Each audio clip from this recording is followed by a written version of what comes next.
Good afternoon, all of you. It's a part 2, class 9, chapter 1.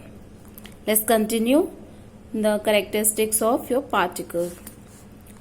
So, its third property that particles of matter are continuously moving.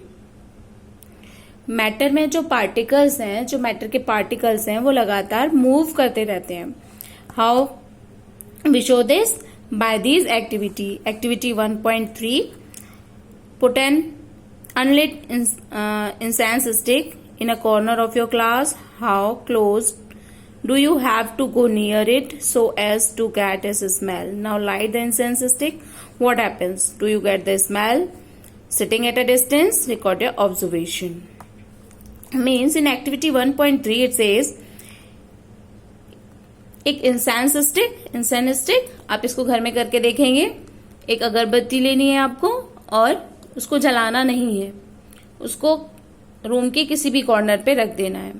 आपको दूर बैठ के observe करना है क्या उसकी स्मेल आप तक आ रही है तो कितनी दूरी पर आ रही है, आप उसे कितने दूर बैठे. फिर सेकेंड टाइम आपको क्या करना है? Second time you burn this, है ना, लेट दिस. सेकेंड टाइम आपको वो लाइट करनी है और क्या देखना है अब उसकी स्मेल कितनी दूर तक आ रही है. Clear? You feel when you burn it, you can smell it by a long distance. Clear? So, it shows that particles of matter are continuously moving. कि particles जो है matter के वो move करते हैं. एक और activity के through आप इसको समझ सकते हैं. Take 2 glass of beaker filled with water. Means in your activity 1.4 it says you can take 2 glasses and eventually you have to add in a 1 glass a drop of ink, red ink, blue ink, anything. आप कोई भी एक ink उस glass में add करेंगे. Second glass में आपको हनी की एक ड्रॉप ऐड करानी है. अब इंटेंस होने वाले जो इंस्टेंट आपका चेंज हो रहा है उसको आपको ऑब्जर्व करना है. क्या आपको उसे मिलाना नहीं है, you need not to stir it, stirring नहीं करनी है, सिर्फ आपको एक ड्रॉप ऐड करनी है. इंस्टेंट आप देखेंगे कि धीरे धीरे जो आपने इंक ऐड किया था इधर इट्स रेड और ब्लू, क्या हो रहा है, धीरे धीरे वाटर में डिसॉल्व हो रहा है. And what about the honey के साथ क्या हो रहा है? हनी की ड्रॉप जाके नीचे बॉटम में बैठ गई है.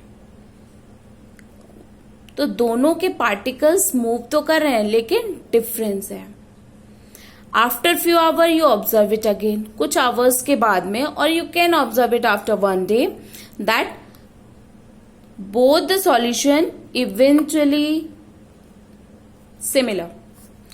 Means if you add drop of ink in a glass, the whole water look like blue or red. Which type of ink you?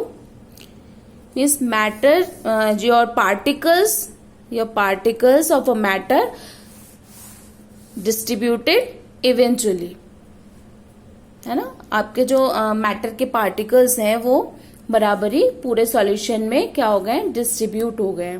Same in the honey glass, you can observe it. So why it is done? ये क्यों हुआ? आपने तो stir नहीं किया, आपने तो उसको नहीं मिलाया था, फिर क्यों हुआ? Because the particles of matter are continuously moving. Clear? Now come to your activity 1.5. This activity is for showing the effect of temperature on the moving of particle. ये एक्टिविटी बेसिकली आपकी पार्टिकल्स पे temperature के effect को बताने के लिए है. Means कि एक ग्लास में आपको गर्म पानी लेना है, एक ग्लास में आपने नॉर्मल पानी लिया है. Okay. Drop of a crystal of copper sulphate and potassium permanganate into a glass of hot water and another containing cold water. Do not stir the solution. Solution को अगेन आपको हिलाना नहीं है. Allow the crystal to settle at the bottom. और जो crystal आपने add किए हैं किसके, पोटेशियम परमैंगनेट के या फिर कॉपर सल्फेट के, उनको आपको क्या करना है, सेटल होने के लिए छोड़ देना है. कहाँ पर? बॉटम पर, ग्लास के नीचे. What happened at time passes? क्या होगा जब समय बीतता जाएगा? What does this suggest about the particles of solid and liquid? Solid के पार्टिकल्स के साथ क्या हुआ, लिक्विड के पार्टिकल्स के साथ क्या हो रहा है.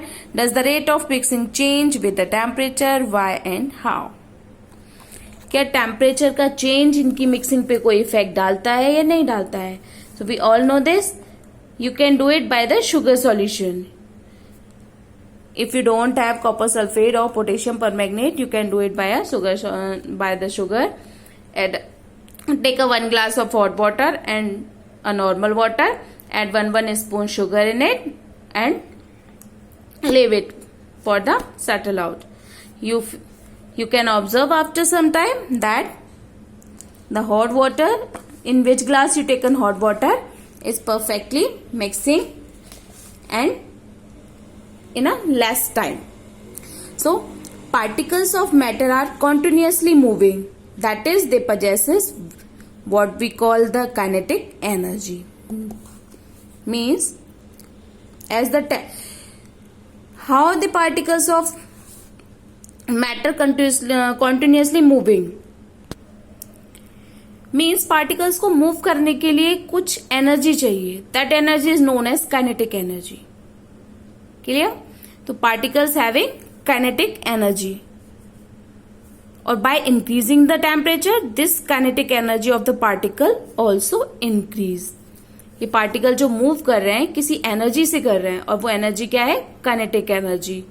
that allow the particles to move, and when you rise the temperature then this kinetic energy also be increases. It shows by activity 1.3, 1.4 and 1.5. It shows that the particles of matter are constantly moving due to the help of kinetic energy. Thank you class. Let's continue it in the next video.